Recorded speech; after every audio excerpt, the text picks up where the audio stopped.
Ibu bisa tolong dijelaskan awalnya merintis usaha ini bagaimana? Kalau awalnya itu aslinya dulu saya sebelum menikah itu emang suka eh, jenis-jenis kerajinan-kerajinan gitu.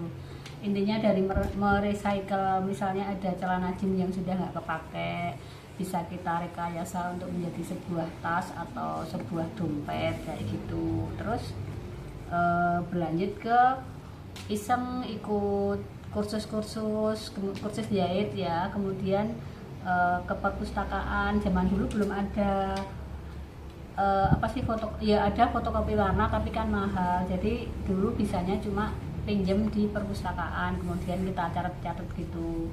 Saya mulai merambah ke baju anak-anak tapi masih dari sisa-sisa kain gitu. Berarti kan ini bisnisnya Ibu udah cukup lama ya Bu. Nah, kira-kira Ibu mulai menerapkan digitalisasi dalam bisnisnya Ibu ini sejak kapan sih? Kurang lebih tahun 2010 ya. Sebenarnya mulai HP itu merebak di tempat kita kan baru 2000-an tuh baru ada, mulai pada punya HP tapi belum ada semacam WA dan lain-lain. Kemudian baru tahun 2010 saya baru bisa mainan HP, ya ini masuk ke Facebook. Jadi dari Facebook tersebut kita dipertemukan dengan orang-orang yang sehobi.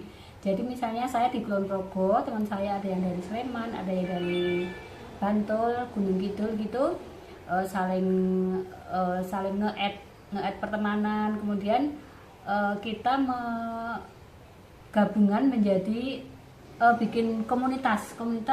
Di dalam komunitas tersebut kita pas pertamanya kita mengadakan misalnya sebulan sekali pertemuan. Nah, dari pertemuan itu kita sharing-sharing. Misalnya saya bisa bikin, katakan baju dari bahan perca, yang dari Bantul bisa bikin apalah gitu. Nah, jadi kita nanti saling tuker.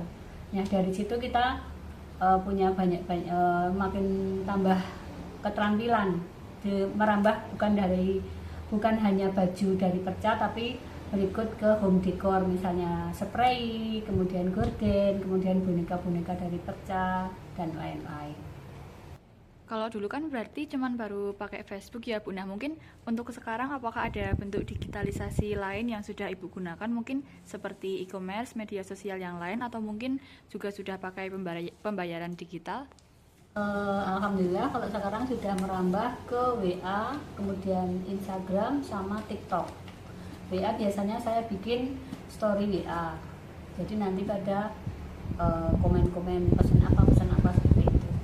Untuk pembayaran digital saya hanya menggunakan transfer biasa aja, bukan transfer apa, misalnya QRIS apa itu saya belum pakai.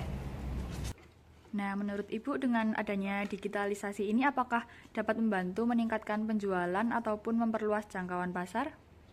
Oh jelas sekali, dengan adanya WA, story WA di WA saya, biasanya kan ada separuh dari kontak yang ada di saya itu pasti melihat story saya. Nah dari story itu biasanya kemudian ada yang pesen, kemudian misalnya si yang pesen tadi pasang story di WA, kemudian nanya pesennya di mana, kemudian minta nomor saya. Nah dari situ kita bisa berkembang terus. Ada yang minta nomor saya langsung, ada yang dari si A, si B, seperti itu. Kemudian untuk penerapan pembayaran digital, apakah juga dapat mempengaruhi kemudahan transaksi dan kenyamanan pelanggan?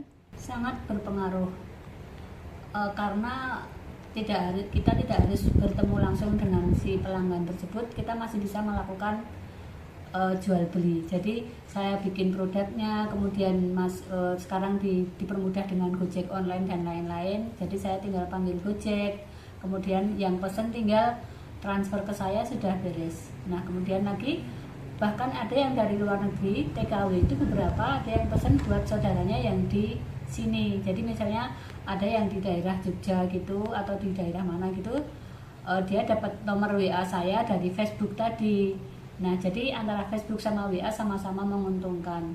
Jadi yang tadi transfer dari Malaysia juga bisa langsung saya bikinkan, kemudian saya panggil Gojek online untuk diantar ke yang dikasih sama si yang TKW yang di Malaysia tadi. Kemudian, apakah Ibu mempunyai kendala dalam keterampilan ataupun pengetahuan teknologi saat pertama kali menggunakan digitalisasi ini? Untuk awal-awalnya iya Mbak, ketika kita mau posting kan kita harus, nggak mungkin kan kita foto seperti apa adanya, nggak dipakai apa-apa. Nah kita kan harus pakai CapCut dan lain-lain. Nah ketika pertama kali bikin, kita itu masih kebingungan, belum, dan seusia saya kan gaptek ya Mbak, agak gaptek seperti itu, jadi kita harus belajar dulu seperti itu. Tapi alhamdulillah kita punya suami dan anak yang bisa membantu dalam mempelajari CapCut, kemudian TikTok dan lain-lain seperti itu Mbak. Untuk saat ini apakah ada tantangan yang Ibu hadapi saat mulai menerapkan teknologi digital? Ada, tapi sedikit banget sih Mbak, nggak terus jadi tantangan yang terlalu sulit gitu. Jadi misalnya tadinya kan saya cuma lihat perca, nah sekarang kan saya merambah di tas yang saya kasih perca tuh Mbak. Nah biasanya antara saya dan calon customer itu suka ada miskomunikasi Mbak tentang warna. Jadi misalnya gini Mbak, sebentar ini ya. Nah ini kan ada seperti ini, biasanya antara yang di HP sama aslinya kadang-kadang beda. Ini banyak sekali customer yang bilang bahwa ini itu putih sama hitam, padahal ini aslinya putih sama abu-abu. Jadi kadang-kadang HP walaupun mungkin ya HP semahal apapun, kadang-kadang nggak bisa sama persis dengan aslinya gitu Mbak. Jadi ini sudah sering sekali dibilang putih sama hitam. Jadi ketika customer pesennya putih sama hitam, saya langsung konfirmasi, Mbak maaf ini bukan putih sama hitam tapi abu-abu, kayak gitu Mbak. Seperti ini juga misalnya yang ini kan putih bening tapi banyak yang bilang ini krem. Jadi saya harus menegaskan bahwa ini itu sebenarnya bukan krem tapi putih yang cenderung memang hampir krem tapi ini aslinya putih itu Mbak. Kemudian bagaimana rencana Ibu ke depannya dalam memanfaatkan digitalisasi ini untuk mengembangkan bisnis Ibu? Kalau sekarang kan ini ya Mbak ya, banyak yang lagi ngetren itu kan TikTok dan lain-lain kan Mbak. Sedangkan saya belum begitu lancar untuk bertiktok kan. Jadi saya akan mempelajari lebih lanjut tentang dunia TikTok, kemudian gimana mengiklankan di TikTok, kemudian bikin video tutorial yang akhirnya nanti juga banyak penontonnya. Kemudian ya intinya kita nambah kontak-kontak yang masuk ke kita aja Mbak dari TikTok dan video-video yang saya upload nanti kayak gitu. Baik, terima kasih Bu. Sama-sama, sukses Mbak. Sobat libur. Kemarin aku nih sobat Oh ini. Oh iya. Kemarin dengan kan ini betul ya? Oh tuh. kurang coklat. Coklatnya nggak ada. Sama ini Sama ini lemon. ini apa? Ini lemon. Ini sama bonus. Buat seger-seger. Terima kasih ya. Tapi bebas, tapi ini nggak. Enggak tumpah toh? Paris manis di Ibu sing kuning lah.